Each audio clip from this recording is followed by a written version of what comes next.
시청자 여러분 안녕하십니까? K스탁 라이브 진행의 오인주입니다. 오늘은 향수 이야기로 시작할까 합니다. 조금 비켜야겠네요. 지금 여기 화면에 나와 있는 이 제품, 어디 제품일까요? 프랑스 아니면 유럽 어디쯤? 처음 보는 분들은 대부분 이렇게 생각하실 겁니다. 용기의 디자인도 유럽 감성 가득, 브랜드 이름도 롤리타 램피카니까요. 그런데 이 향수는 한국 기업이 만든 겁니다. 바로 아모레 퍼시픽이요. 지금이야 한국 회사 이 화장품들이 미국에서 프랑스를 제치고 1등이고 일본에서도 압도적인 점유율을 자랑하지만 그 시절엔 한국이라는 걸 숨겨야 팔리던 시대였습니다. 1997년 외환 위기 직후 당시 한국 브랜드는 해외 시장에서 약점으로 작용했습니다. 그래서 아모레 퍼시픽은 롤리타 램피카라는 디자이너의 이름을 달고 디올 향수 담당 마케팅 전문가였던 카트린 노팡을 현지 법인 사장으로 영입하고 프랑스 생산, 프랑스 마케팅으로 완전한 현지화 전략을 택했습니다. 그리고 그 전략은 통했죠. 출시 1년 8개월 만에 프랑스 향수 시장 점유율 1%를 돌파했고 2002년에는 4위까지 시장 점유율로 올라섰습니다. 출시 후에 20년간 100여 개 이상의 국가에서 인기리에 팔렸습니다. 수치로 보면 성공한 해외 진출 케이스의 정석이었죠. 하지만 아이러니하게도 이 사례는 성공이 아니라 우리가 한국이라는 이름을 얼마나 숨겨야 했는지를 보여주는 시대의 제약을 말해주기도 합니다. 그로부터 다시 20여 년이 지난 지금 한국 화장품은 한국이라는 이름만으로도 인정받는 시대가 됐습니다. 미국, 일본을 포함한 주요 선진국에서 한국 화장품은 프랑스를 제치고 수출 1위를 기록하고 있고 3월 한국의 수출 지표에서도 화장품은 고공행진 중입니다. 숨겨야 했던 이름에서 내세워야 할 이름으로 이제는 한국산이 전략이 되는 시대입니다. K뷰티는 더 이상 트렌드가 아니라 산업의 체력이자 브랜드의 기반이 됐습니다. 이렇게 분위기가 달라졌다는 걸 숫자로도 확인을 해보실 수 있습니다.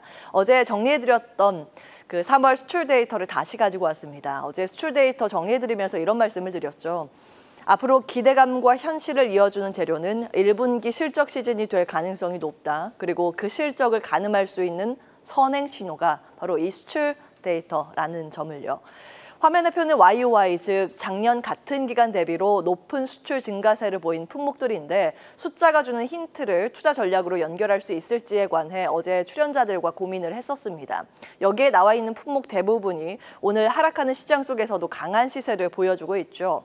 기초 화장품은 물론이고 색조 화장품, 그리고 작년보다 51.7%나 급증한 조선, 그리고 25.8% 증가한 라면과 24%가량 늘어난 미용 의료기기까지 관련한 전략 잠시 후에 출연자들과 한 번 더 고민을 해보겠습니다.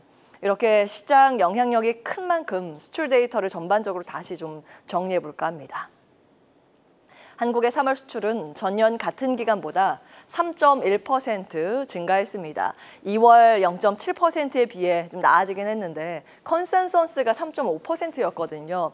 이거보다 소폭 하회한 점이 다소 아쉽긴 했습니다. 자동차와 석유화학, 철강은 전달보다 수치가 좀 더 떨어졌고요. 하지만 반도체는 메모리 재고 정상화와 서버용 수요 증가 등으로 2월 마이너스 3%에서 3월에는 플러스 전환에 성공했습니다. 11.9% 기록을 했습니다. 이 밖에 기계나 선박 등의 품목들도 선방했다는 점이 그나마 다행이었습니다. 또한 환율을 적용해서 다시 계산을 해보면 원화 표시 환산한 수출은 2월 5.3%에서 3월 13%, 9.3%에서 13%가 되네요. 이렇게 계산이 됩니다.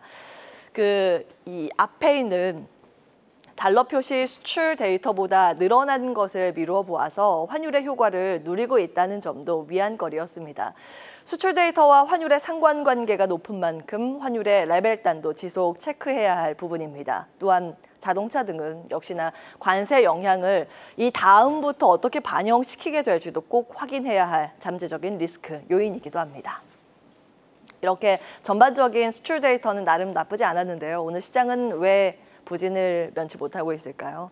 불확실성의 영향이라는 점 다들 알고 계실 겁니다. 지난 3월 28일에 불확실성 4인방 좀 정리를 해드렸죠. 이 중에서 한국 시간으로 내일 새벽 5시 상호 관세, 그리고 다음 날인 금요일 오전 11시는 헌재의 대통령 탄핵 선고, 그야말로 잇따라서 블록버스터급 이벤트를 맞이해야 합니다.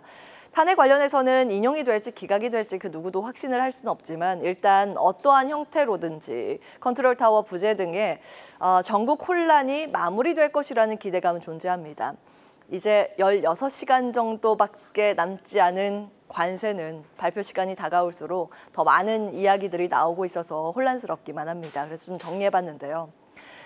워싱턴 포스트에서는 묻지도 따지지도 않고 20% 동일 관세 부과를 보도하기도 했는데 백악관 대변인 측의 이야기는 달랐습니다. 20% 단일 부과에 대해서 따로 답변은 하지 않았고요. 트럼프 대통령에게 전화해서 관세를 지금 논의하는 국가가 많다. 주식시장 우려는 트럼프 대통령도 대처하려고 하고 있으니 괜찮을 것이다 라는 이야기를 할 뿐이었습니다. 이러니 저러니 해도 결국 16시간 뒤면 윤곽은 드러납니다. 이 단기 변동성은 커질 수밖에 없겠지만 어쩌면 이런 식으로 빠르게 불확실성을 해소하는 것도 시장에겐 나쁘지 않을 수 있겠습니다. 어제 좀 보여드렸던 화면이죠. 보시면 개별 변수들의 4월 주식시장 민감도 변화 예상입니다. 관세 이슈는 아마 한 달 내내 시장에 영향을 미치게 될 텐데 후반으로 갈수록 민감도는 떨어질 것이라는 관측이 나오고 있고요. 매크로 불안, 이 관세 영향으로 인해서 침체나 스태그플레이션에 대한 우려를 자극할 수는 있습니다. 이 부분도 관세와 동행할 가능성이 높은 상황이고요. 공매도 노이즈는 어제 말씀드린 것처럼 한 달 정도는 시장에 영향을 미칠 가능성이 있습니다. 다만 그걸 벗어나고 나면 단기 충격 이후에는 그래도 다시 시장은 숫자에 주목하면서 실적에 포커스를 맞출 개연성이 있습니다. 자, 이렇게 4월은 보이지 않는 공포를 확인 가능한 현실로 바꾸는 한 달이 될 듯 싶은데요. 계속해서 다양한 경제 이슈를 알고 싶다면 구독과 좋아요, 알림 설정 부탁드립니다. AI 캐스터 권미정이었습니다.